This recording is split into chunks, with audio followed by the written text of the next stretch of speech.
పసిపిల్లల మీద చేసే మృగాలను నడి రోడ్డు మీద కాల్చేయాలని మన రక్తం మరుగుతుంది కదా. అయితే అలాంటి కామాంధులకు మన చట్టం కేవలం 29 రోజుల్లోనే ఎలా మరణ శాసనం రాసిందో ఈ రియల్ స్టోరీ విను. రీసెంట్గా తమిళనాడులో 11 ఏళ్ల పసిపాప మీద ఒక కామాంధుడు అఘాయిత్యాన్ని గుడికట్టాడు.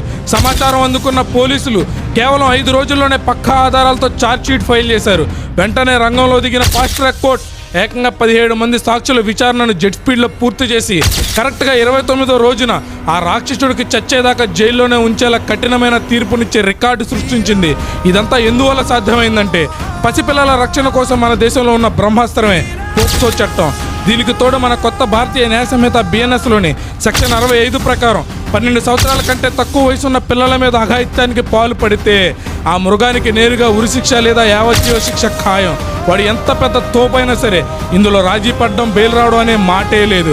ఎవరికైనా ఆపద వస్తే వెంటనే 1098 చైల్డ్ లైన్కి కాల్ చేయండి. ప్రతి తల్లిదండ్రులకి తెలిసేలా ఈ పవర్ఫుల్ వీడియోని ఖచ్చితంగా షేర్ చేయండి. నీకంటూ ఉన్న హక్కుల గురించి తెలుసుకోవడానికి ఇప్పుడే మన ఛానల్ ఫాలో చేయండి.